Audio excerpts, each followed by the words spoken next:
하나님의 말씀은 빌립보서 1장 1절부터 11절 말씀입니다. 함께 말씀을 같이 읽도록 하겠습니다. 그리스도 예수의 종 바울과 디모데는 그리스도 예수 안에서 빌립보에 사는 모든 성도와 또한 감독들과 집사들에게 편지하노니, 하나님 우리 아버지와 주 예수 그리스도로부터 은혜와 평강이 너희에게 있을지어다. 내가 너희를 생각할 때마다 나의 하나님께 감사하며 간구할 때마다 너희 무리를 위하여 기쁨으로 항상 간구함은 너희가 첫날부터 이제까지 복음을 위한 일에 참여하고 있기 때문이라. 너희 안에서 착한 일을 시작하시니가 그리스도 예수의 날까지 이루실 줄을 우리는 확신하노라. 내가 너희 무리를 위하여 이와 같이 생각하는 것이 마땅하니, 이는 너희가 내 마음에 있음이며 나의 매임과 복음을 변명함과 확정함에 너희가 다 나와 함께 은혜에 참여한 자가 됨이라. 내가 예수 그리스도의 심장으로 너희 무리를 얼마나 사모하는지 하나님이 내 증인이시니라.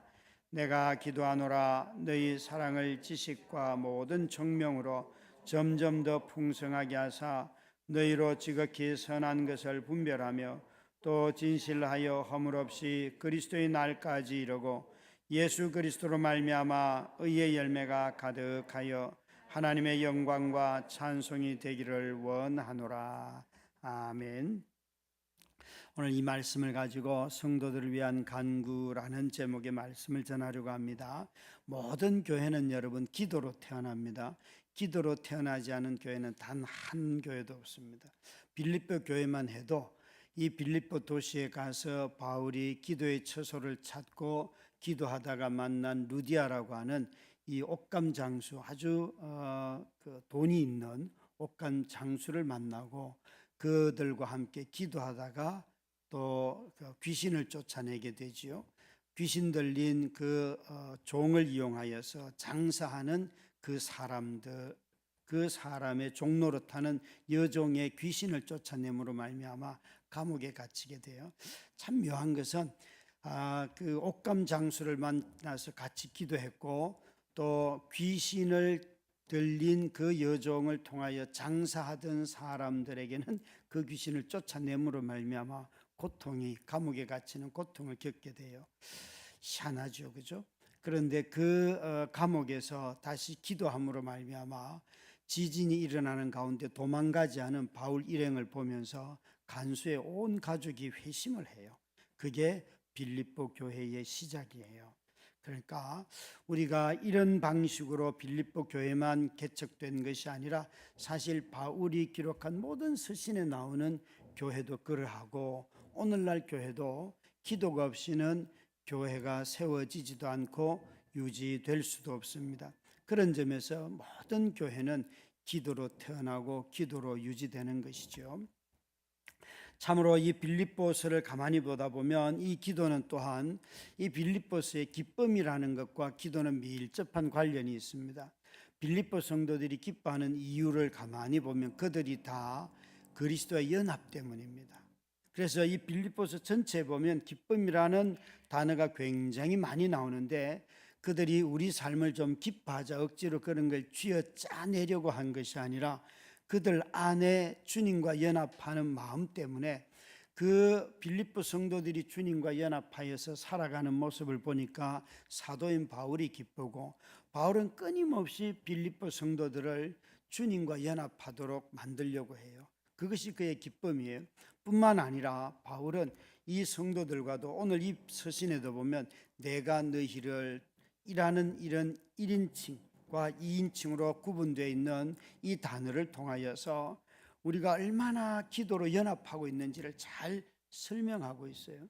우리가 성도의 교제라고 말을 할 때 그것은 만나서 밥을 먹고 수다 떤다 그것만 있는 것이 아니라 정말 모여서 함께 기도하는 것도 있고, 헤어져서 얼굴 보지 못할 때에 서로 중보하는 것이 성도의 교제의 핵심이잖아요. 뿐만 아니라 성도의 교제의 핵심은 예수 그리스도를 위하여 살아가는 삶에 각자 다른 곳에 흩어져 있어도 그리스도를 위하여 살아가는 것, 살아가는 삶 그 자체를 성도의 교제라고 하는 것이죠.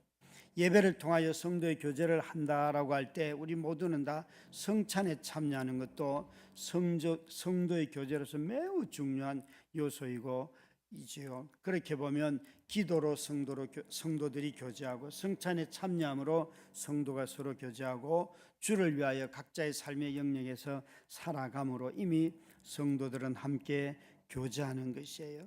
그래서 바울은 이렇게 성도들이 성도와 연합하고 가르치는 사도들과 연합하고 그리스도와 연합하는 이 모든 것을 보면서 너희 안에 또 내 안에 이런 기쁨이 있다라고 말하는 거죠.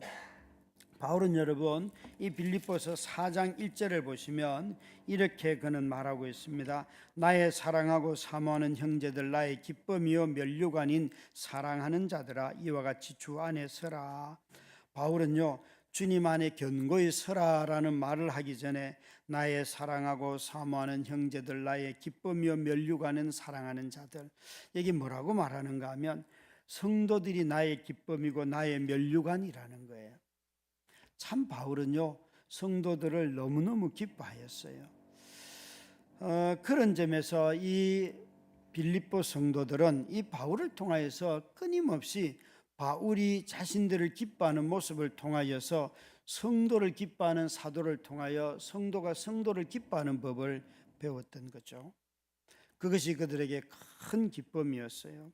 우리 모두는 다 바울이 마치 마지막에 이 4장 1절에 보면 내 상급은 너희다 이렇게 상급을 분명하게 말한 구절들이 많지가 않아요. 그런데 빌립보서는 너희들이 나의 상급이다라고 명확하게 말씀을 하고 계셔요.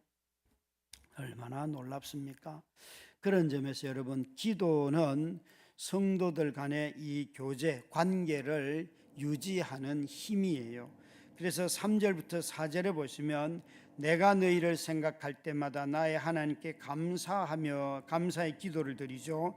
간구할 때마다 기도할 때마다 너희 무리를 위하여 기쁨으로 항상 간구하면, 기도할 때는 기쁨으로 간구하고 생각날 때는 하나님께 감사의 기도를 하는 이 성도들과 떨어져 있음에도 불구하고 자꾸만 바울은 성도들을 생각하고 연합하고 그들이 또 하나님과 함께하도록, 심지어 여러분 이 8절 말씀은 함께 읽도록 하겠습니다. 내가 예수 그리스도의 심장으로,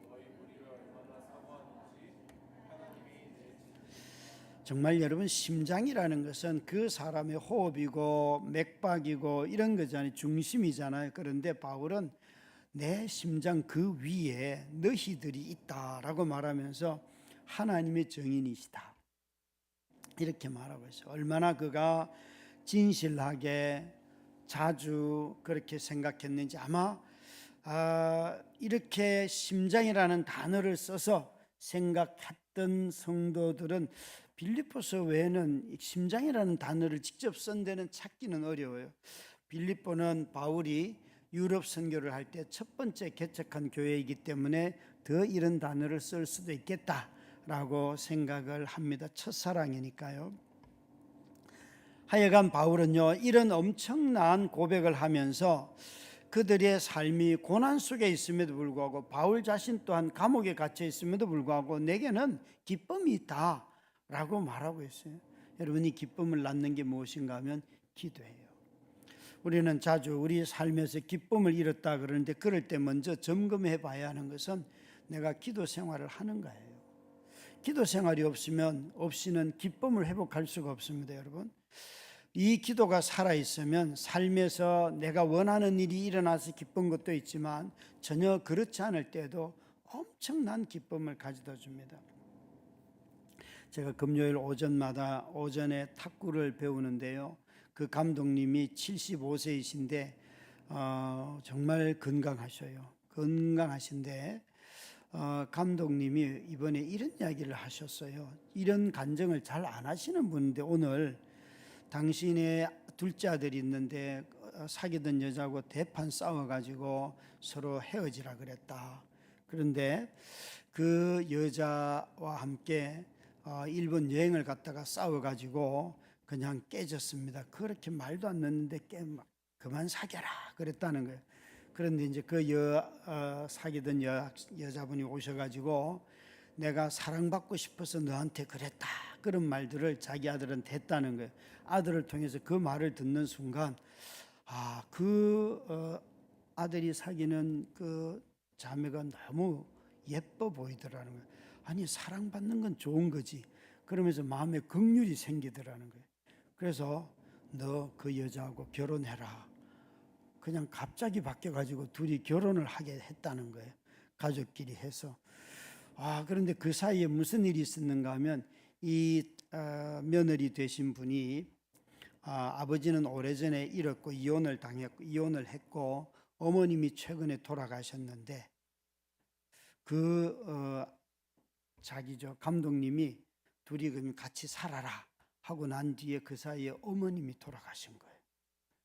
암 투병 중이셨는데 그러면서 저한테 목사님 어떻게 갑자기 그냥 마음이 딸이 불쌍해서 아무 얘기도 안 했는데 그냥 사랑받고 싶어서 그 말 한마디에 마음이 너무 불쌍하더라는 거예요.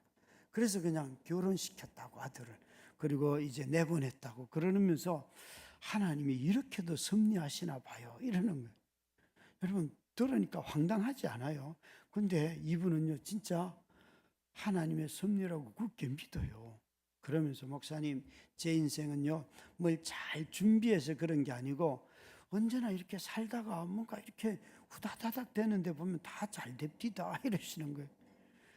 참 여러분 하나님이 한 사람의 삶을 인도할 때 어떻게 인도하실까 우리는 알 수 없죠. 그러면서 이분이 목사님 저는 이렇게도 기쁘고 저렇게도 기쁘고 참 인생이 너무 기쁩니다.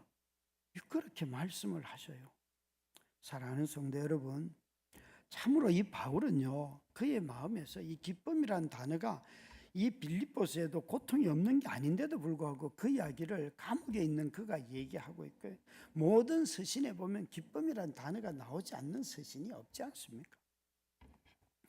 그래서 여기에 바울은 자기 자신이 어떤 형편에 있어도 내가 너희들이 나를 잊었어도 나는 너희들과 연합하여서 지금까지도 이렇게 하고 있고 심지어 5절 6절을 보시면요 그가 기뻐하는 가장 근원적인 이유는 그들 속에 하나님께서 일하고 계시는데 나를 만난 그때부터 지금까지 너희가 이 복음을 위한 일에 참여하고 있다. 그 복음에 위한 참여하는 일은 7절에 보시면 나의 매임과 복음을 변명함과 확정함에 너희가 다 나와 함께 은혜에 참여한 자가 되니라. 이 은혜라는 말 앞에 매임 이것은 감옥에 가는 것이고요.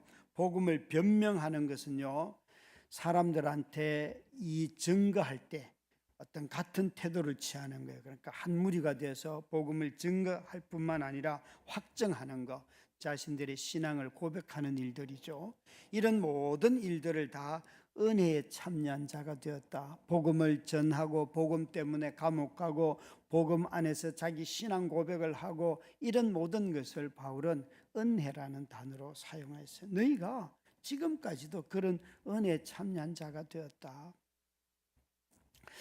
사랑하는 성도 여러분, 저는 요즘 제가 사실은 매일 빼먹지 않고 드리는 한 가지 기도가 있는데 이 사람 저 사람 구원받게 해달라는 기도를 많이 하고 있어요. 그것은 이 주변에 장사하시는 분들이에요.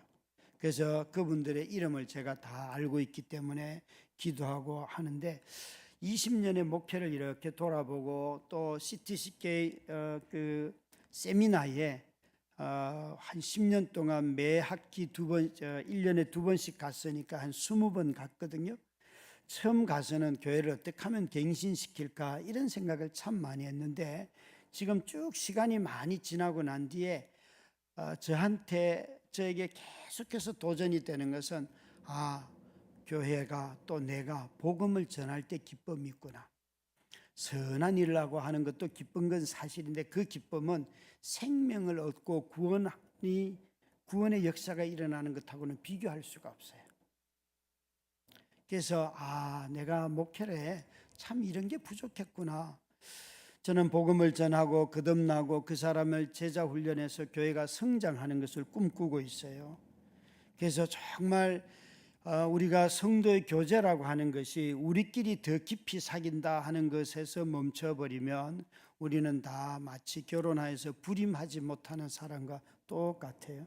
신앙생활이 이 불임이 돼버리면 신앙의 기쁨이 없어집니다.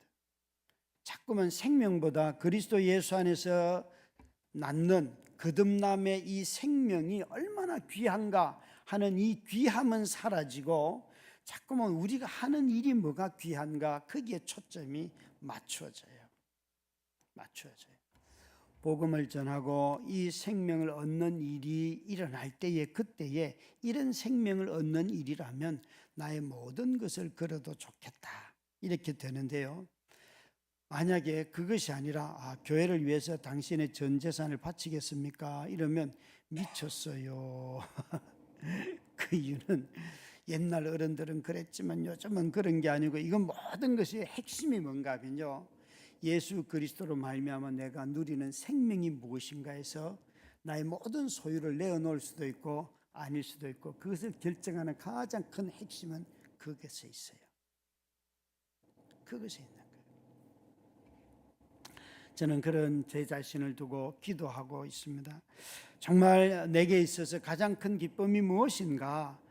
설교를 잘하고 그런 거 맞죠, 그죠? 그런데 그것이 아니고 이거였구나 하는 것을 잃어버렸던 거죠. 그래서 이런 세미나를 하고 하면서 마음에 다시 정리가 된 것이 바로 내가 전도자가 되어야 되는구나. 설교자는 반드시 전도자이어야 한다는 것을 더 확신하게 되었습니다. 그럴 때에 어떤 고난 속에서도 기쁨이 있습니다. 마치 출산할 때 그 엄청난 고통을 겪으면서도 아이를 안는 그 기쁨처럼 이 복음도 마찬가지인 것입니다. 우리 성도들이 정말 그런 일들이 우리 안에서 일어나고 우리 자녀들의 영혼이 먼저 거듭나도록 그렇게 하나님 앞에 때를 쓰고, 그래서 아이가 교회 갔다는 말만 들으면 기쁘고 그 아이가 자기 입으로 나의 하나님이 이런 분이시라는 것을 이제 깨달았어요, 엄마 아빠의 신앙이 아니에요, 그러면 그게 그렇게 기쁘고 즐거운 것이지요. 이 바울은요, 성도들이 앞에서 자신이 얼마나 기뻐하는가, 나는 기도 속에 이런 기쁨을 누리고 있습니다, 나는 내 기도는 당신들 안에 이미 일하고 계시는 하나님 때문에 나는 이런 간구를 하고 있습니다 라고 말하면서 9절부터 11절까지는 나는 당신들의 성화를 위하여 간구하고 있습니다 라고 말하고 있습니다. 그러면서 9절에 보시면 내가 기도하노라 너희 사랑을 지식과 모든 총명으로 점점 더 풍성하게 하사. 이 성화라는 것은 그리스도를 닮아가는 것임과 동시에 우리가 이루어야 할 신앙의 목적입니다. 그리스도가 오실 그때까지 결코 놓지 말아야 할 기도 제목입니다. 우리가 사도 바울이 다른 데살로니가 전후서에 보면 쉬지 말고 기도하라 그랬잖아요, 그죠? 그게 여러분 기도 제목이 바뀌면 쉬지 말고 기도할 수 있습니다. 기도 제목이 예를 들어서 우리 아이 대학 가게 해주세요 그러면 대학 감과 동시에 그런 기도는 끝이 나잖아요. 그런데 우리가 나는 예수님의 온유함을 담기를 원합니다, 이거 되게 어렵거든요. 기도 제목이 바뀌면요, 성화에다가 초점을 맞추면 끊임없이 우리가 기도할 수 있어요. 그런데 이 땅에서 이루어질 것들, 이루어질 만한 것들을 기도하면요, 기도가 뚝뚝 끊어질걸요. 이루어지는 순간 기도하는 삶으로부터 멀어질 수도 있어요. 그러니까 주님 닮기를 원합니다. 한번 생각해 보세요. 어떤 부분에 있어서 내가 닮을 것인지. 오늘 바울은 첫 번째로 사랑 안에서 자라가는 것, 사랑을 점점 더 풍성하게 하사, 이게 바울이 드리는 첫 번째 기도예요. 성화의 가장 중요한 표징 중에 하나가 뭔가 하면 사랑이 자라는 거예요.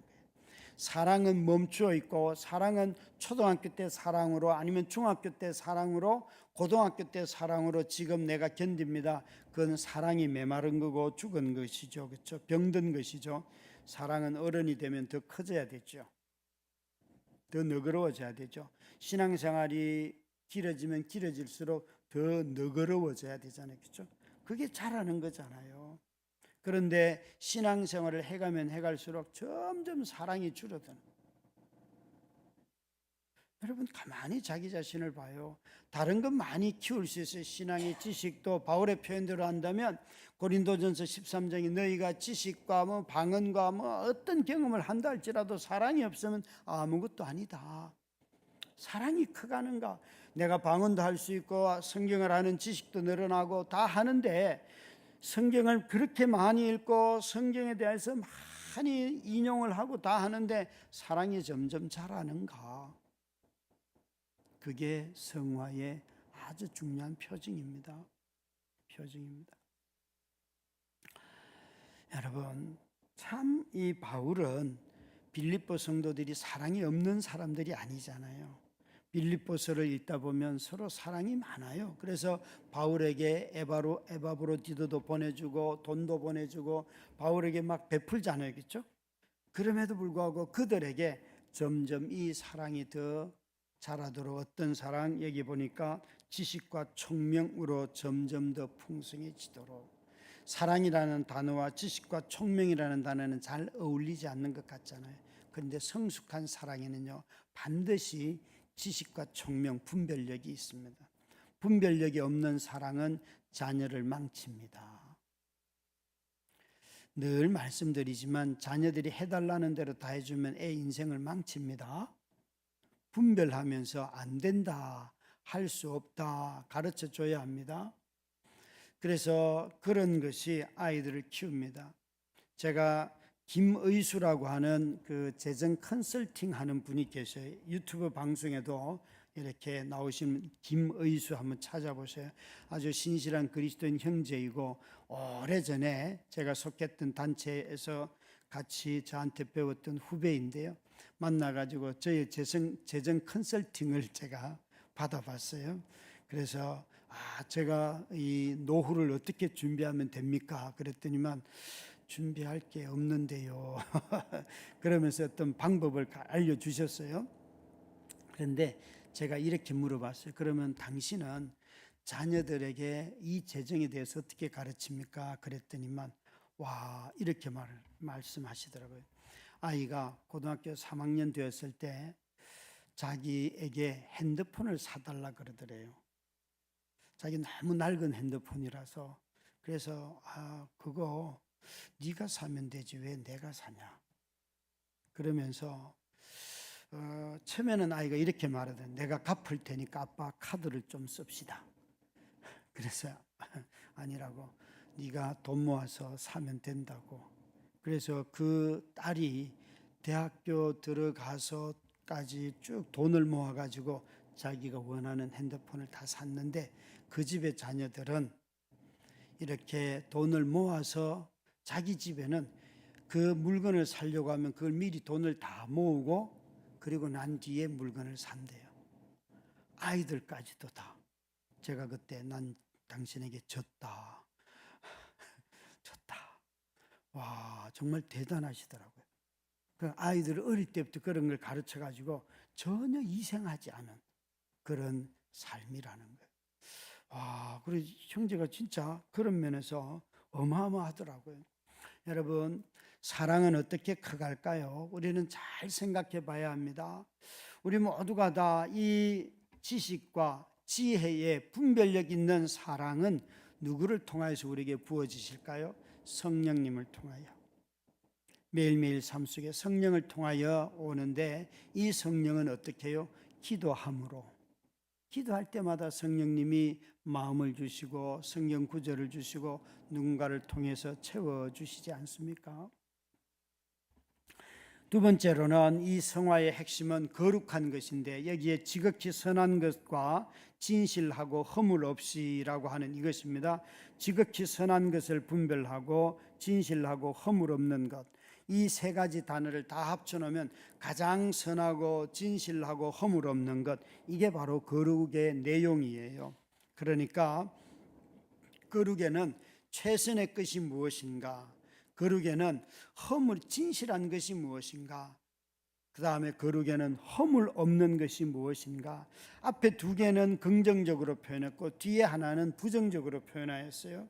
여러분, 거룩에는 긍정적으로 돼야 될 것이 있고 부정적으로 하지 말아야 할 것도 있어요. 그래서 우리는 끊임없이 이러한 삶을 추구해야 되는데, 언제까지? 예수님 오실 때까지 진실하게 사는 거. 어렵죠, 여러분, 그죠? 진실하게 사는 것이 얼마나 어렵습니까? 신실하게, 진실하게, 거룩하게 살게 하소서. 그 찬양 부를 때마다 뜨끔뜨끔 하잖아요. 신실하고 진실하게 거룩하게 살게 하소서. 참 우리는 거룩이 도덕적인 데다 자꾸 갖다 놓는데, 도덕은 여러분 율법주의에 빠지기 가장 쉽고 신앙의 가장 적이 뭔가? 도덕주의라고 했습니다. 로이드 존즈 목사님이 그렇게 말했습니다. 하나님의 은혜로부터 가장 멀어져 있는 사람의 삶이 바로 도덕주의자들입니다. 이 도덕주의는요, 항상 자신이 행하고 자신이 지키고 자기 자신의 기준, 이걸 허물어뜨리지 이 기준 가지고 다 살아가기 때문에 정말 마음을 돌아보지 않을 수 있습니다. 우리 마음을 들여다보면 자기 기준 자기가 못 지키는 거 인정하실 수 있겠어요? 자기 행동을 보니까 자기 기준을 지키는 것 같지만 마음을 보면요, 여러분 누구도 다 못 지킵니다. 그냥 사랑해라, 내가 너 밥 먹여준다, 밥 먹여준다는 할 수 있어요. 그런데 앞에 진심으로 사랑할 수 있을까요? 사랑 안 해줘도 밥 먹여줄 수 있다니까요. 이게 어려운 거예요. 그래서 끊임없이 우리가 거룩해지면 기준이 어디에 있는가 하면 하나님 앞에서. 사람들과 비교하는 것은 거룩이 아니에요. 사람과 비교하는 것은 거룩이 아니에요. 하나님 앞에서 나의 존재를 보고 내 마음의 중심을 보고 거기서 마음이 깨지는 거예요. 그래서 나는 뭘 해도 지극히 선한 것이어야 되는데, 대충 선하고 조금 선해도 나머지 다 나쁜 것인데도 불구하고 조금 선한 것, 그걸 이게 최선이야 이렇게 생각을 하죠. 그게 거룩에서 모자라는 거예요. 이런 것을 온전한 삶이라고 하지요. 이런 말이 있습니다. 자신이 은혜의 걸림돌은 죄책감이 아니라 자기 합리화, 진정한 자기의가 걸림돌이다. 은혜의 걸림돌은 죄책감이 아니라 자기 합리화, 진정한 자기의가 걸림돌이다. 여러분, 우리가 죄책감이 얼마나 눌릴 때가 많습니까? 그런데 그래도 죄책감에 눌리면 그리스도에게 나가서 용서라도 구할 수 있어요. 그런데 자기 의에 걸리면, 자기 합리화에 걸리면 절대 용서를 구하지 않아요. 그걸 얘기하는 거예요. 자신이 죄인임을 깨닫는 것과 매일 용서받는 죄인이라는 이 두 가지 사실을 함께 경험하는 것이 바로 거룩입니다. 거룩. 우리 바울은 빌립보 성도들을 향하여서 그런 거룩한 삶, 지극히 선하고 진실하고 허물 없는 이 삶을 너희가 살아야 된다. 그 일을 위하여서 내가 너희를 위해 기도한다. 이렇게 말하고 있어요. 그러니까 저는 참 성도들의 이름을 이렇게 그 기도 제목 노트에 있는 것을 매일 한 15명씩 끊어서 이렇게 기도를 해가는데요. 한 일주일 하면 한 번쯤은 기도를 해요. 그래서 우리 성도들과 그 가족들 이름 하나하나 불러가면서 이렇게 기도를 해보는데, 어떨 때는 아무런 느낌도 없어요. 뭐 느낌 가지고 기도하라 그러면 기도 못하죠. 그러나 여러분, 그 기도하는 내용은 비슷해요. 정말 그리스도를 알고 그리스도를 섬기고 그리스도 안에서 그리스도께서 보호해 주시고 이런 것들 생각나는 대로 그때 그냥 기도하는 것이지요. 여러분, 참 사도가 이렇게 자신이 이전에 복음을 전했고 복음을 믿은 사람들에게 그들의 성화를 위하여서 기도하면서 마지막에 세 번째는 의의 열매가 가득하여 하나님의 영광과 찬송이 되기를 원하노라. 하나님의 영광과 찬송은 우리 삶에 예수 그리스도로 말미암아 맺어지는 의의 열매인데요. 이 의의 열매는 무엇을 말하는가 하면 행동으로 나타나는 것들을 말합니다. 다시요, 의의 열매는 추상적인 뜻이 아니고 내 삶의 실제적으로 행동으로 나타나는 것들, 그것이 의의 열매입니다. 예수 그리스도 때문에 구체적으로 나타나는 삶의 변화된 행동이에요. 그러니까 조금 전에 예를 들었던 재정 사용도 하나의 예가 될 수가 있죠, 그죠? 낭비하지 않고 적절하게 잘 쓰는 거, 그것도 의의 열매이죠. 뿐만 아니라 언어 사용에 있어서 늘 불평하고 불만족으로 막 누군가에게 정말 악담을 하고 그러던 삶에서 감사하는 삶이 나오고 기쁨이 나오고 축복의 말이 나오고, 조금 전에 말했던 그 감독님은요, 자기 며느리 된 그분이 자기 집에 아들과 함께 왔을 때에 너 참 귀엽다 얘, 이렇게 말을 했다는 인사로. 그랬더니만 그 며느리가 들어오는 순간 펑펑 울었다는 거예요. 그래서 너 왜 우냐 그러니까 나는 한 번도 이런 말을 들어본 적이 없습니다. 너 참 귀엽다, 그 말을 시아버지한테 들어와서 딱 듣자마자 막 그렇게 울더라는 거예요. 와, 그러면서 목사님, 내가 어떻게 그런 말을, 나 우리 아들한테 그런 말도 잘 못하고 마누라한테도 그런 말도 잘 못하는데 어떻게 다른 집 딸에게는 내가 그런 말을 했다면서 너무 자기한테 하나님이 특별한 은혜를 주신 것 같다고 막 그러시면서 그러시더라고요. 그래서 오늘 밥을 사셔야겠습니다. 밥을 얻어 먹었어요. 그런 틈을 절대로 놓치면 안 되잖아요, 그죠? 진짜 여러분, 말이 달라지는 거잖아요. 말이.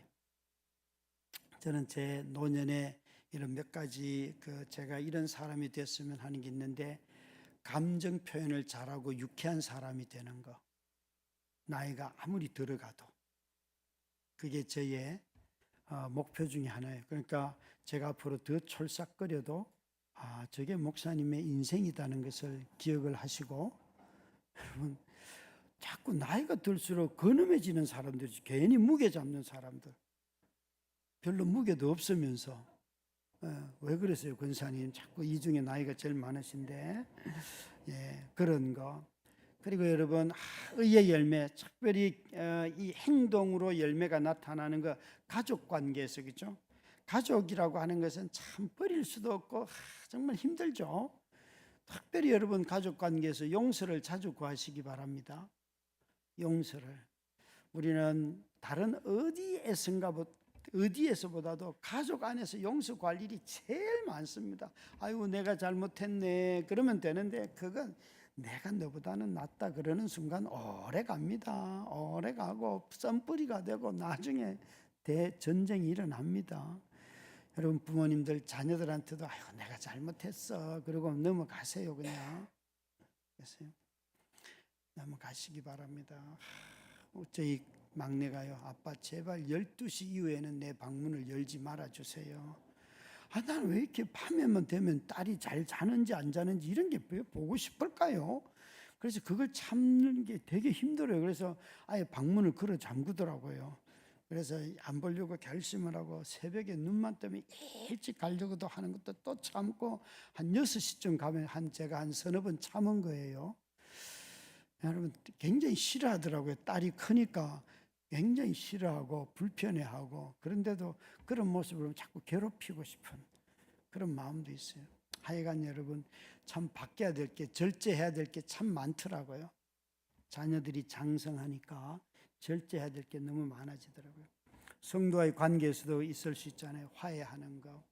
저는 특별히 이번 여름 수련회가, 오늘 바울이 여기에 정말 바울과 성도들이 연합하고 성도들이 복음을 위해서 연합한 것처럼 수련회를 가는 것을 저는 복음과 함께 연합하는 거라고 확신합니다. 여러분, 복음은 자꾸 우리를 성도들과 연합하도록 하는데, 코로나 이후에 자꾸만 성도들이 자기 가족으로 아니면 자기 개인의 삶으로 친구에게로만 흩어져요.